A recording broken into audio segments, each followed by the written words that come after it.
शुक्रिया शुक्रिया vice chairman साहब, शुक्रिया तमाम सदस्यों का जो नए चुन के आए हैं।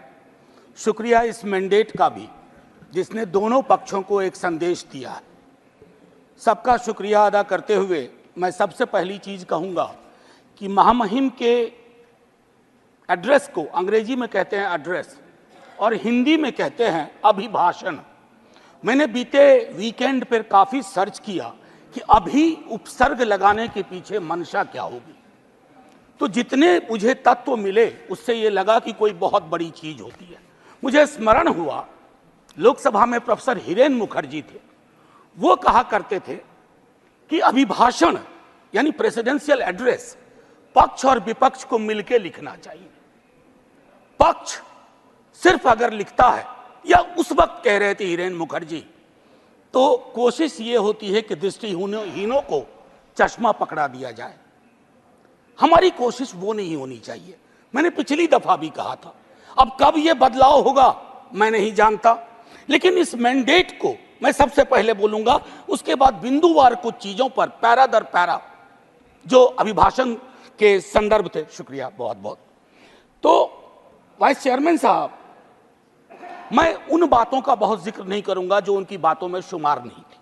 अब ये मैंडेट की बहुत चर्चा हो रही है, मैं नहीं जाना चाहता हूं। किसी ने कहा अब की बार फलाना पार चिलाना पार, हमने ये कहा, लेकिन मैंडेट दोनों के लिए एक बात कहता है।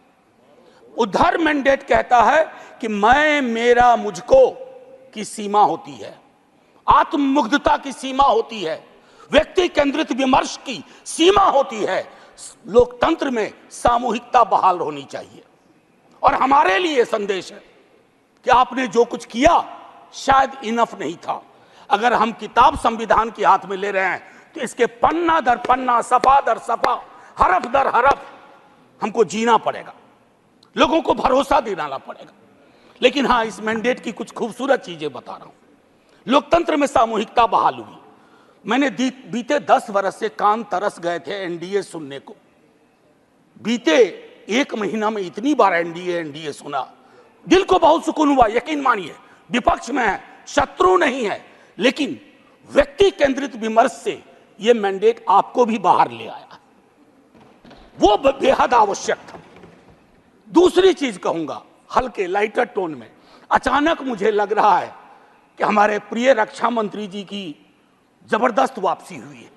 हर मोर्चे पे वो हैं, इससे बात करनी है तो रक्षा मंत्री जी, उससे बात करनी है तो रक्षा मंत्री जी। ये सुखद संकेत है, ये सुखद संकेत है इस लोकतंत्र के लिए।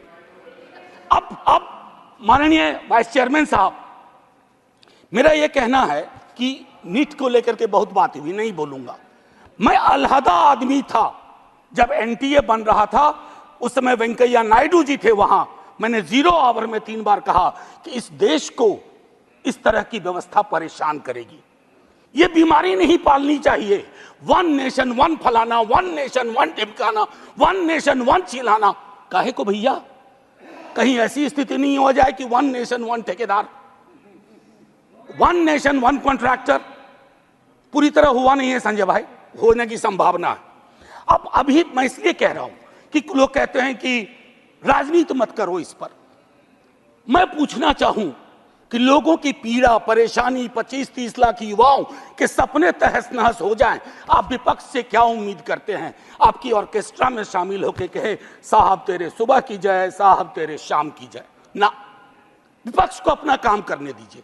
अगर आपने ईमानदारी से एनटीए का मूल्यांकन किया होता, आपने क्लीन चिट पहले दिन ना दी होती हड़बड़ी में, आज ये नतीजे ना होते। एक वर्धा विश्वविद्यालय है, मैं आपके माध्यम से कहूं, हमारे माननीय हेल्थ मिनिस्टर और लीडर ऑफ द हाउस है यहाँ, सर वर्धा यूनिवर्सिटी में बहुत बड़ा फर्जीवाड़ा चल रहा है, जांच करवाइएगा। आप पावरफुल लोग हैं, हमारे पास पावर नहीं है, हम आपसे आग्रह कर सकते हैं। यह आग्रह कर रहा हूं महात्मा गांधी के नाम पर। वो विश्वविद्यालय हो रहा था और गांधी जी के लिए जो चीज त्याज्य थी वो सारी चीजें उस विश्वविद्यालय में हो रही हैं। परसों टेस्ट में क्या हुआ, ये सब चीजें हमें चिंता देनी चाहिए। अरे आज आप सत्ता में हैं, कल को हम सत्ता में होंगे, लेकिन अगर देश के सरोकार ही रुग्णावस्था में चले जाएंगे, बीमार पड़ जाएंगे, तो फिर क्या बात? फिर कौन सी राजनीति, फिर कौन सी समाज नीति? युवाओं के रोजगार पर मैं ज्यादा नहीं बोलना चाहता, बहुत लोग बोले हैं। बिहार से आ रहा हूं सर, पूरे चुनाव बिहार में था। बिहार में हमें भले सीट कम आई हो, लेकिन बिहार के युवा से किसी भी जाति का हो, पूछिए नौकरी, नौकरी मतलब तेजस्वी। हमने मयार बदला, वहां चिंतन बदल दी, धारा बदल दी। अब आपकी मर्जी है, कुछ भी कहिए, आप लोग तो जज भी हैं, इन्वेस्टिगेटिव एजेंसी है। मैं हाथ जोड़ के विनती करता हूं, जितनी गालियां मुझको देनी है अपने भाषण में दे लीजिएगा, खूब दीजिए गाली। आदी हो गए हम गाली सुनने के, फिर सुन लेंगे आपसे गाली, लेकिन कुछ बातें रखने दीजिए। NIOS DLED का मसला है, आप ही ने बनाया, आप ही ने उसको डिलेजिटिमाइज कर दिया। भटक रहे हैं हजारों बच्चे, शिक्षा प्रेरक का वही हाल है। तो मैं ये कहना चाहता हूं कि देश में बहुत बुरा हुआ चुनाव के दौर में। भैंस, मंगलसूत्र, मुजरा, टोटी तोड़ ले जाएगा, बिजली काट देगा। सर परेशान हुए हम लोग। मैं चुनाव देख रहा था बैकरूम से, कंप्लेन कर रहा था इलेक्शन कमीशन को, जिसको दाद दी गई है अभिभाषण में।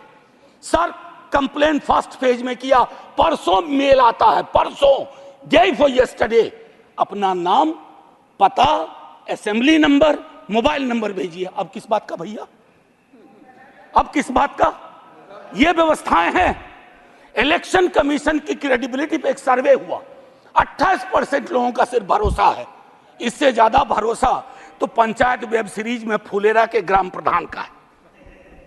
लोगों को यह सोचना चाहिए।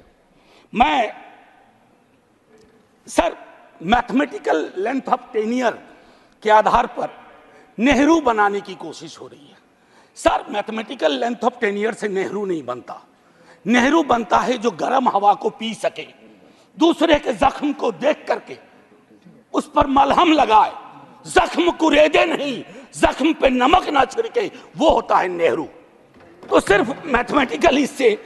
अब सर आपको एक छोटी चीज बताऊं, जातिगत जनगणना की मांग की थी, हमारे जदयू के साथी लोग भी थे, अभी हैं मंत्री जी प्रणाम, हमारे जदयू के साथी लोग भी थे। नीतीश जी, तेजस्वी जी ने मिलकर सर्वेक्षण कराया। सर मैडम कोर्ट में आया, कोर्ट में कौन खड़े हुए यहां, नाम लूं, सॉलिसिटर जनरल ने रोकने की कोशिश की। किसके इशारे पे हो रहा है? एक तरफ आप कहते हैं वंचितों का कोई नुकसान नहीं होने देंगे, और दूसरी तरफ आप इस प्रकार की कोशिशें करते हैं। आज बिहार की सबसे बड़ी मांग है कि सर्वेक्षण के बाद जो आरक्षण का आधार बढ़ाया गया उसको 9वीं अनुसूची में डालिए। अभी पटना उच्च न्यायालय का एक निर्णय आया है, हम इंतजार करते रहे हैं सरकार से, बिहार की सरकार से कि वो चैलेंज करे इसको, नहीं तो राष्ट्रीय जनता दल पिटीशन लेके जाएगा सुप्रीम कोर्ट। सर आप बोल दीजिएगा, अभी तक गई नहीं है, मुझे भी जानकारी है सर, बहुत फॉलो करता हूं क्लोजली, बहुत क्लोजली फॉलो करता हूं। सर अभी महामहिम ने मेजॉरिटी की बात की, मैं उस पर शुरू में बोल चुका हूं।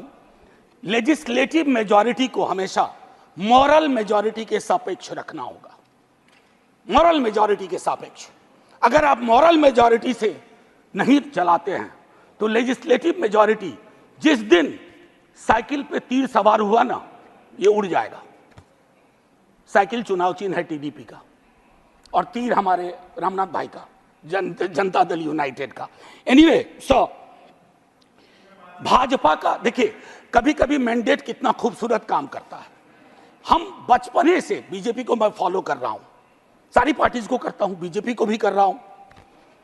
बीजेपी का संकल्प पत्र हुआ करता था, इस बार वो हो गया था मोदी जी की गारंटी।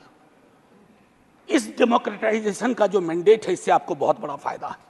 व्यक्ति के समक्ष कोई भी दल समर्पित ना हो जाए, ये मैं समझता हूं उपलब्धि आप लोगों की भी है जी। आरजेडी गारंटी नहीं लिखती है व्यक्ति की।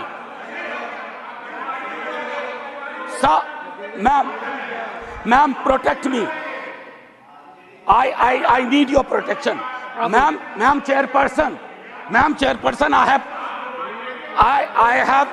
have 15 minutes. आप would you care to sit down sir? आप जरा बीच में मत बोलिए। ये तरीका नहीं है sir, leader of the house ऐसे चलेगा? आप बीच में मत बोलिए प्लीज। मैम, कभी किसी को टोका टोकी नहीं करता हूं, सच चुभने लगता है सर। मैं फिफ्थ पैरा दिखाना चाहता हूं, प्रेसिडेंट के एड्रेस का फिफ्थ पैरा। इसमें कहते हैं ग्रोथ स्टोरी, अच्छा लगता है सुन के। What kind of growth? कैसी प्रगति, कैसा विकास? Joblessness, hopelessness, फेसलेसनेस। और आप चाहते हैं कि उस इकोनॉमिक प्रॉस्पेरिटी के पक्ष में हम ताली बजाएं। सो मैम, मेरी ये किताब कॉन्स्टिट्यूशन संभवतः सबसे पहले मैंने ही दिखाना शुरू किया था। निर्मला जी नहीं है हमारी फाइनेंस मिनिस्टर, हर बजट के बाद में आर्टिकल 39 पढ़ता था। कॉन्सेंट्रेशन ऑफ वेल्थ, कोई ब्लूप्रिंट है कि आय की जो असमानता है इस देश को लील रही है? ताली बजा रहे हैं। 5 करोड़ पूंजीपति तरक्की कर रहे हैं, उसको देश की तरक्की मान रहे हैं?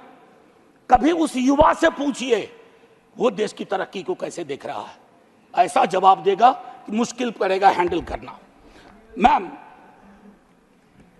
पैरा 16 में बाबा साहब को सेलेक्टिवली कोट किया गया। ये सेलेक्टिव कोट बड़ा परेशानी का चीज है कि आप किसी को सेमीकोलन के बाद कोट कर दें, उसके पहले की बात छोड़ दें। ये इसको हम लोग की भाषा में, एकेडमिक्स में कहते हैं ऑलमोस्ट अकिन टू प्लेजरिज्म। वो किया गया।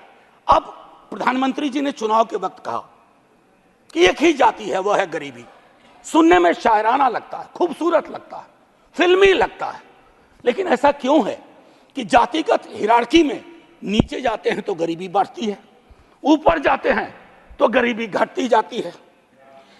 अब मैं समझता हूं कि ये NFS, नॉन फाउंड सूटेबल, ये चिंता का विषय है सबको। अभी अनुप्रिया पटेल जी को चिट्ठी लिखनी पड़ी है। मैं बताऊं, ये एक मानसिक रोग है जो नॉन फाउंड सूटेबल करता है विश्वविद्यालयों में। इस मानसिक रोग से डील नहीं किया ना तो हमारी कथनी और करनी में मीलों का फासला होगा।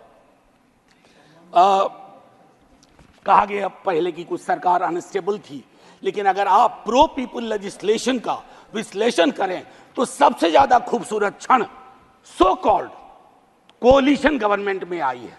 और मुझे उम्मीद है कि आपकी इस कोalition गवर्नमेंट को भी उस प्रेशर को समझते हुए प्रो पीपल लेजिस्लेशन पे काम करना पड़ेगा।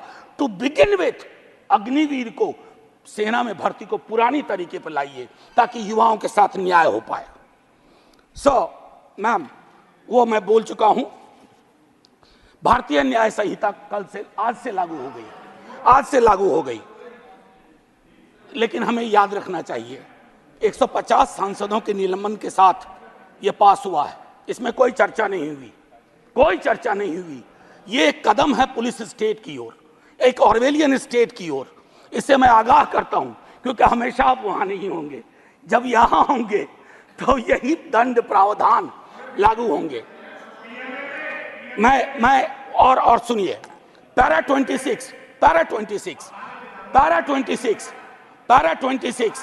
Disruptive forces are conspiring to weaken democracy, महामहिम से कहलवाया गया। ये स्टैन स्वामी कौन थे? कैसे इस दुनिया से गुजर गए?